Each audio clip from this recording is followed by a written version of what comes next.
Hey guys, how you doing? My name is Chris Rassam. Thank you for tuning in. I'm here with the great Jessica Pinkins of Jessica Pinkins Design. How are you, Jessica? Good, thanks. How are you doing? I'm great. I'm great. I want to thank you for doing this. I know that a lot of people are at home, kind of staring at the same four walls, especially if you live in New York City like we do, right? Trying to think about, hey, what can I do to change the space that I'm currently sitting in, right? So, what are some of the DIY projects that I can do at home, and more importantly, how do I do it on a budget, um, and kind of make my space a little bit more efficient. Like if you're like me, I'm sitting home, I'm working with the wife, I'm working with the baby, the dog, the nanny. Everybody is in one kind of room just all day long, right? So Sure. anything that you can advise to help the situation out would be fantastic. And for those of you who are not familiar with Jessica, she is a designer, of course, and she's worked on small to large scale, multi-million dollar homes. So any questions that you guys have, she can answer. And I have a bunch of questions here already that some of the people from Instagram posted to my story when I pushed it out there, saying I was going to have an interview with you, and I'll ask those to you in a few minutes. But Great. Jessica, why don't you tell the people who are listening how they can reach you if they want to talk a little bit further? Yeah, sure. Probably the easiest way would be over Instagram. So my handle is super easy. It's just at Jessica Pickens Design. You could also always email me. The email address is jessica@jessicapickensdesign.com. So There you either of go. those, And super easy and super remembered. easy. Guys, Pickens is Pickens. Yeah, So thank keep that in you. mind. All right. So Jessica, why don't we just hop right into it? I have a few questions here that the viewers have asked. So um, why don't we just jump in and say the first question is, I've never designed a space before. Where do I start? Well, luckily, most people now have a Pinterest account. And if you don't, you can kind of hop on. Sometimes Pinterest can be a loophole of yuck and ugly, but it is something that kind of allows you to start curating things that appeal to you. So even if it's going to Elle Decor's account or Architectural Digest's account, other types of home publishing companies, and just start looking and pinning what you like. Don't worry about, will this kind of match my other themes? You just can kind of afterwards curate it down, cull it down, and look for patterns so then you can really know what speaks to you. Do you like modern? Do you like traditional? Do you like transitional? It's kind of just diving in and exploring the different things that pop to you. Yeah, I So love that. I feel like oftentimes when I'm looking at different things for my own apartment, you don't know what you like until maybe you see it, right? So kind of experimenting and seeing what fits, what doesn't fit for your particular space, I think is definitely the right way to go. yeah, Nice. definitely. And once you kind of get a sense of your style, if you're thinking of a particular room, I think next step would just to be to understand what the mood of that space should be. Do you want this to be kind of an intimate and private parlor room? Do you want this to be a big, expansive place where people are coming together? So that'll kind of influence your design decision making moving on from there. Awesome. Awesome. Love it. Okay. So I think the next natural question, right, talking about all this design is, I have a budget, right? Yeah. Like a lot of us do, right? But I'm not sure where to spend and where to save. So, could you talk a little bit about what rooms maybe make the most sense, or what items, we can think about, purchasing that might go a really long way?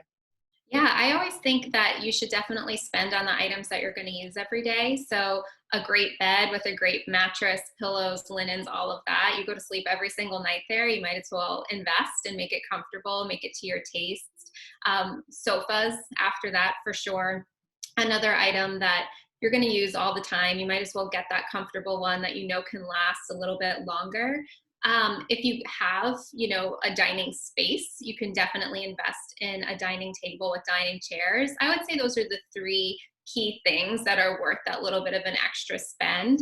Kind of like a more middle range after that, I would say would be accent tables, different types of lighting, whether those are flush mounts on your ceiling, sconces on your walls, area rugs can definitely fall into a mid or low range. I don't think you need to go crazy there, especially if you have dogs or young children. You don't want to invest too much there. Right. And then kind of on the lower, more fun end, I'd say floor lamps, pillows, decorative accessories, and those organizational systems that just end up in your closet nobody sees. No, that's fantastic. And if, anybody is struck with inspiration after watching this, can you recommend maybe some websites that they can go to that are budget friendly that they can, kind of hit their search going and get going? Yeah, I think Y lighting for sure for any lighting needs has a great mix of high and low. There's a bunch of varieties. I'd say a lower end would be like a Joss and Main. They kind of have different items that you can figure out yourself. They change all the time. West Elm is good for more of a middle range. And then I would say a Design Within Reach is nice, usually for an upper range, if you kind of gravitate towards that mid-century modern style. That's great. Okay, perfect. Next question. I love color.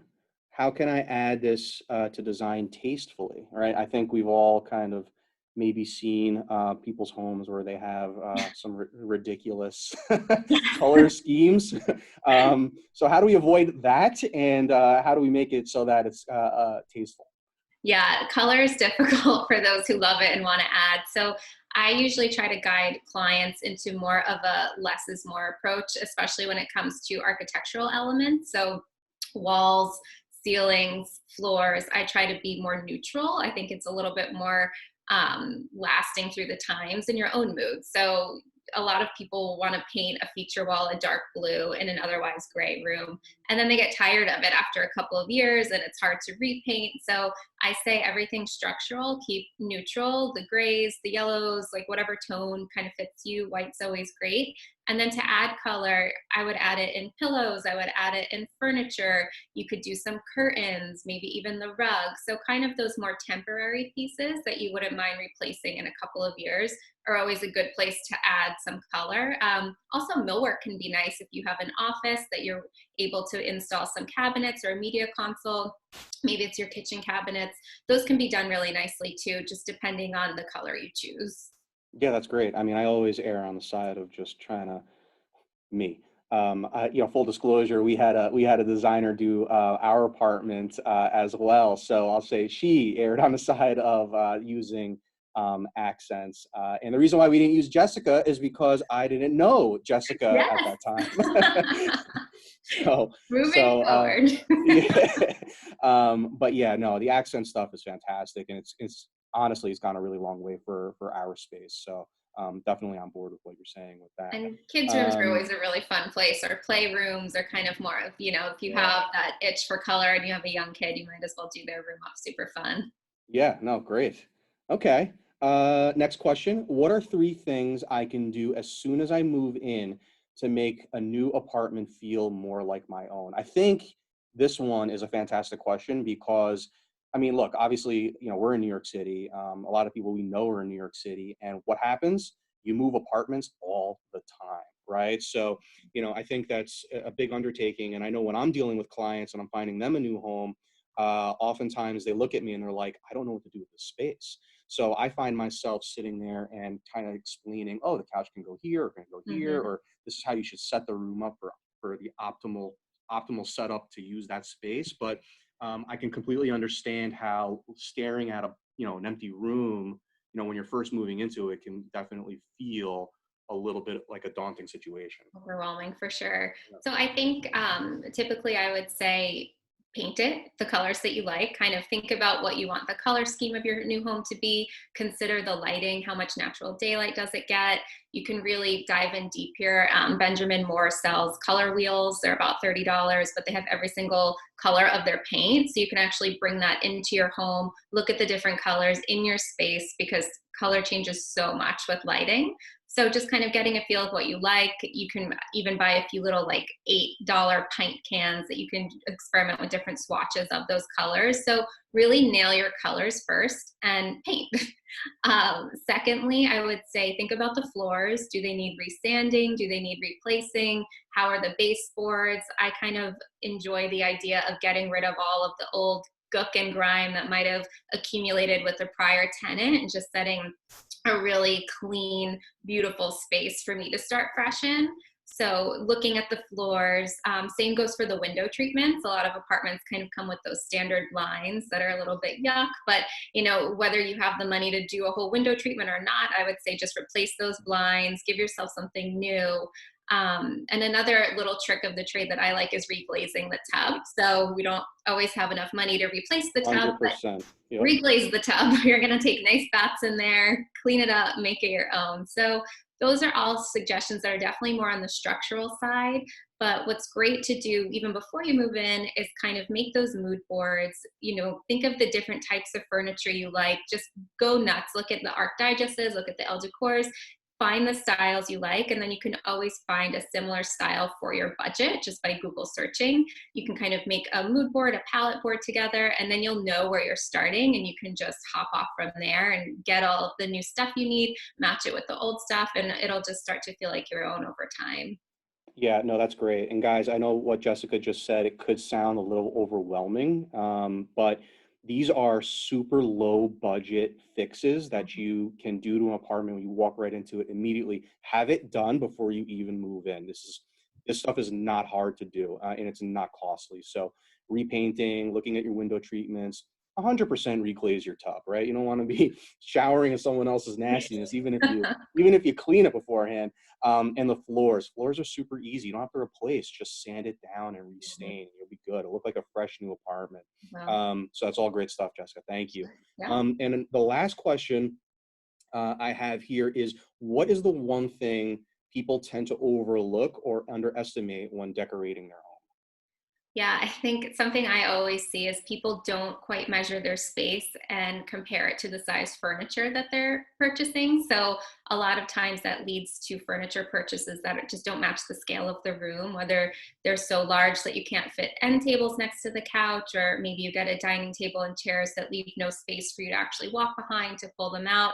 There's always a little bit of a scale problem. So I suggest really doing your homework, measuring your space, and measuring out the actual furniture that you're going to buy. You don't need fancy design programs to do that. You can kind of just draw it out using graph paper, even. If you don't have the luxury of already being in your space, you could even tape out on the floor, the couch will end here. This provides enough room for an end table here. I think that's number one. Sometimes people even buy furniture that's too big to fit in the doors of their apartment, especially if you're in a New York City pre-war. There's small doors. There is a lovely fellow named the Couch Doctor who will saw your couch in half and sew Yes, it I've back up seen that. for you. But you don't want to do that when you buy a brand new couch. So This reminds me of that Friends episode where they're carrying the couch up the stairs and pivot, pivot. yeah, exactly. So that could be a bummer. And then lighting, I think people often underestimate lighting. It's kind of the last thing of like, oh, let's just throw the floor lamp in the corner, but lighting can change your room so much. So really considering the amount of light you're getting every day, how to make it feel evenly balanced throughout a space, and even down to the light bulbs you're buying. Do you want those kind Yeah. of, sun replicating bulbs that give off this very cool light, or do you want more of like a warm calming light bulb? So they're things that are easy to forget when you're consumed with, what couch is this, will it fit, will I be able to afford it? But these things make a big difference over time. Ah, that's fantastic. That does it for my questions. I think everything that you touched upon is really great. And I want to reiterate again, like these are all super simple, super cheap fixes that anybody can do to their home or apartment and just kind of make it feel like a different space. I mean, we're all sitting there, like I said, sitting there staring at the same walls during this coronavirus, right? So, order this stuff on Amazon or wherever and just have it delivered, and you can make these fixes in a day, or some of them at least. But I want to thank Jessica for coming on and doing this. I'm hoping that everyone finds this useful. Jessica, I want you to repeat how people can find you. Sure, very easy. Jessica Pickens Design on Instagram, Pickens, and also Jessica at jessicapickensdesign.com. That's fantastic, guys. And if anybody listening has questions, you can DM me. I can get you in touch with Jessica if you can't figure it out. If you have questions for me about what's going on in New York City, about designing in New York City, I have clients that are doing full gut renovations right now. So feel free to ask. And I hope you all found it useful. And Jessica, thank you. Thank you. Stay That safe, will be it. everyone. Yeah, that'll be it for now. Take care, guys. Okay. Bye.